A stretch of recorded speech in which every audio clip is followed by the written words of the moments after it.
Hi, Gene Hamm here again with another excerpt from my book, How to Get a Job in Animation and Keep It. This one is about working at Hanna Barbera, called Working at Hanna Barbera, Cashing My Reality Check. Being in the union was a bit like being a migrant fruit picker. The union sent you around the studios when it was time to pick the fruit, which is when the shows are in production. The major movie and TV studios had contracts with the cartoonist union. When they needed artists and animators, they were required to hire union members. After everyone in the union was working, the studio could hire outside the union. I happened to come to Hollywood at a peak period when the union swelled its ranks with a new generation of animators that were hired on Bakshi's Lord of the Rings. The union took a small chunk of my check for union dues, which covered my health insurance, and it even had a credit union. I was sent to work at Hanna Barbera. When I was a kid, I was a fan of Hanna Barbera cartoons. I loved Yogi Bear, Top Cat, the Flintstones, the Jetsons, and Johnny Quest. Those TV series were produced in the late 50s and early 60s, which was Hanna Barbera's golden age. It wasn't until Ren and Stimpy came along on cable TV in the 90s that cartoons started to regain the joyous comedy of the old Warner Brothers and Fleischer cartoons. As a kid,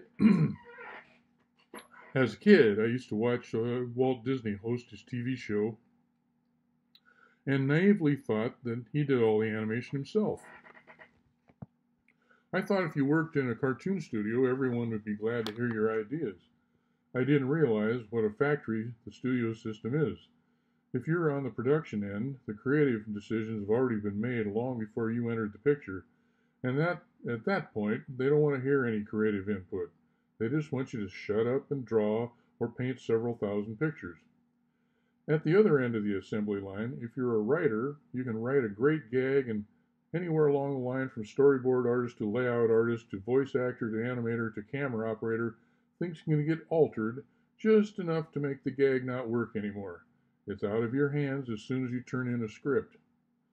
I worked as a cell painter at Hanna Barbera. A cell painter paints on the backside of the clear plastic sheets that have the animation photocopied onto them. That way you don't cover up the lines and the brush strokes are hidden. When I was working at Hanna Barbera, I was working on my own animated short at home. I was pouring all my creativity in my own project and didn't think about trying to move up the ladder to be an animator in the studio. I got my creative satisfaction on my own films, working with an idea from start to finish. Once in 1979, while walking a picket line, I happened to be talking to the editor of the Pegboard, the Cartoonist Union's newsletter. I told her I was animating my own film. She wrote a story about it in the Pegboard. I didn't know that was news. I thought everybody worked on his or her own films outside the studio. But working all day on cartoons in the studio tends to beat any creativity you ever had out of you. At that time, I had been working on the animation industry for only a year, so I was still excited about my own ideas. The people who had been in the business for years had grown tired and cynical. After a few years in the industry, I also found it tougher to maintain the energy for animation projects outside work. Even such great Disney animators as Frank Thomas and Ollie Johnston had hobbies unrelated to animation outside work. Frank Thomas played piano. Ollie tinkered with his trains. They never made their own films outside Disney. Any energy they had for animation was all contributed to the current Disney production.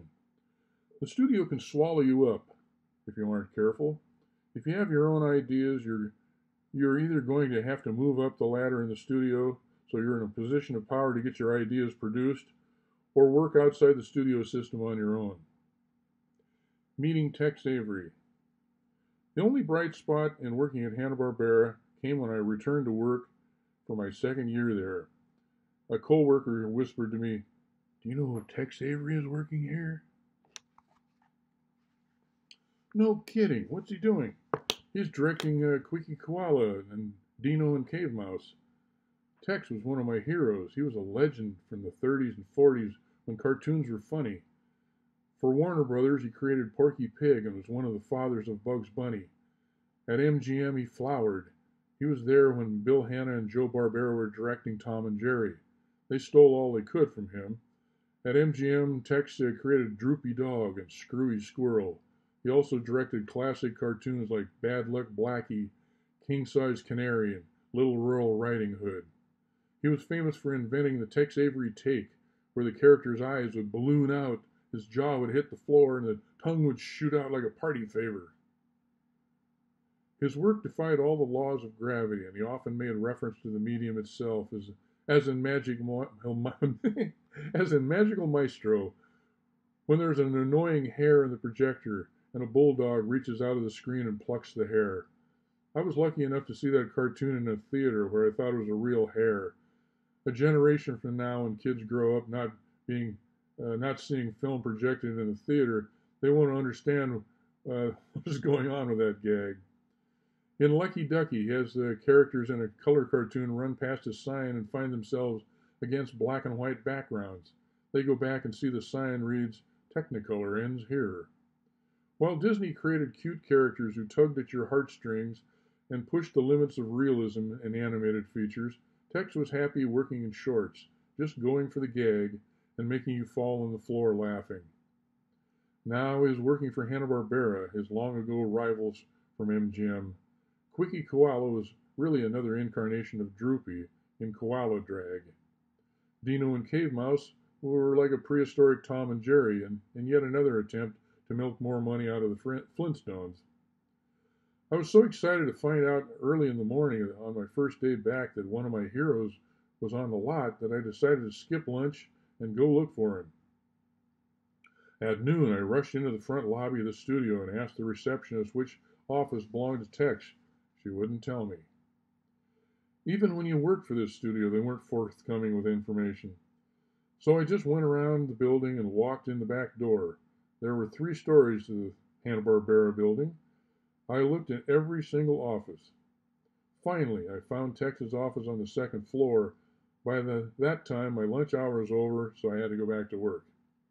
The next day at noon, I made a beeline to Tex's office and introduced myself. He was a sweet man. In photographs, he appeared to be a big, hulking man like Hoss Cartwright from Bonanza. In person, he was short, hardly over 5 feet tall. He had one eye that was always closed because he had walked through a door once when animators were throwing pins at a target and he was struck squarely in the eye.